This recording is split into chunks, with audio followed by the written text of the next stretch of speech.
Hey YouTube, just got done spending 2 days on the Rubicon Trail in California to Tahoe, and I did the entire trail, did not skip an obstacle.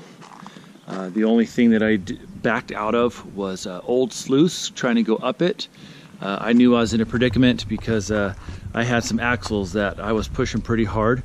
I have still have the Dana 30s on the front, even though they're beefed up with trusses and stuff.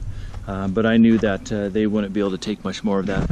And so I wanted to do a video on weak points on the trail. So what I have is a 2000 Jeep Wrangler TJ 6-inch Pro Comp lift with 35-inch tires on bead rims. And yeah, it did fantastic. I have an aux locker in the rear and a Detroit limited slip up front. And I tried to do the whole trail without using lockers, and I ended up using them 3 times on the whole trip. And so if you have a Jeep without lockers, is it doable? Yeah, you may have to use a winch to get by a spot or two, but I only used my lockers 3 times on the whole trip. And so this is a video on the weak points. Number 1, rims. Look at that. I just got back, haven't even had a chance to clean it, but this is from all the tight spots that my Jeep was struggling to fit. Like I said, I did not skip an obstacle. And so all 4 rims that I have, they got torn up. They were brand new before I went. And so all this is fresh damage from the trail itself. Let's go to the front end. On front axle, you can see there's my Dana 30, still works great right there.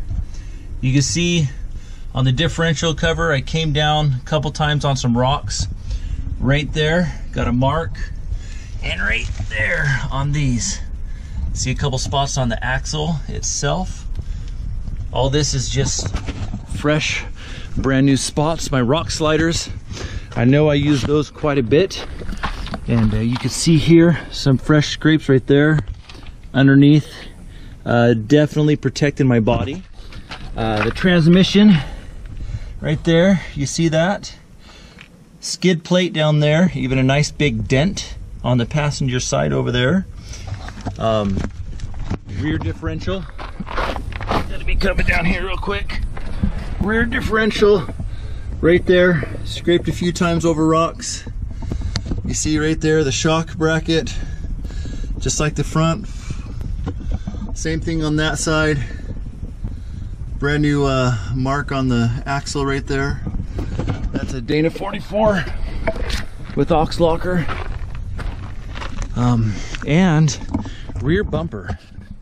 This was a little, I hit this more times than I knew.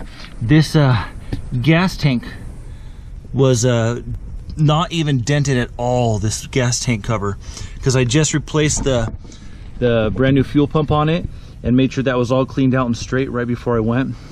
And as you can see, it got pretty banged up. And right here, the receiver, I came down pretty hard on that. See right there on the rear bumper,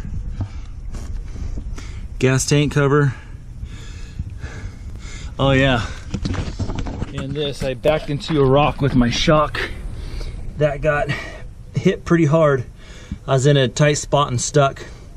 And so I hit reverse, hit that pretty hard.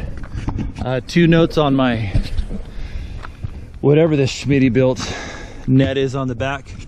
Went through a tree, got that burned up pretty good. And 1 spot right there completely ripped. One of my, yeah, one of those things, whatever they're called. So that was the weak spots on the Jeep that I found. Front end was pretty smooth. I did these D-rings. I did push a couple rocks with the D-rings out of the way. And I was even looking because a lot of people on the steering, the front steering, you could tell I got hit right there. So power steering box. One last thing, I had a brand new drag link put on, 150 bucks. Actually, it's like 165, I think. A brand new drag link put on, and you can see This one doesn't even have a mark on it. I never hit the drag link with rocks, so it was not damaged at all. But about a mile from the truck, my drag link bent and snapped. And so we used my high lift jack bar and we cut it, cut the broken part of the drag link off, pounded the bar onto the drag link, put it onto the power steering box, and then used a ratchet strap. Very useful, bring ratchet straps with you. I used a ratchet strap and tightened it together, and I literally limped my Jeep out. The last is a little bit over a mile. It was before the big flat rocks.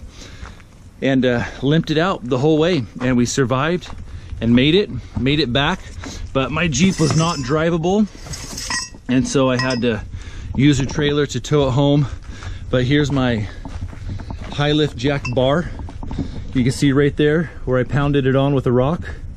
Then we cut it to size and then pounded that end onto the power steering. So yeah, that was the weak points of the Rubicon.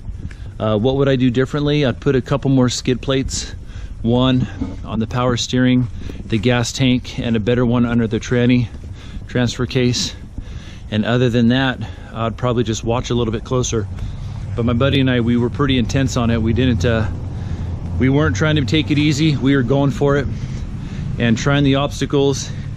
And like I said, Old Sluice is the only one that I turned around going up, because I knew that Dana 30 front could not handle that. And so, yeah, there you go.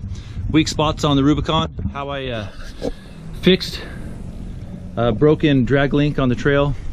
So good luck to you out there. Have fun.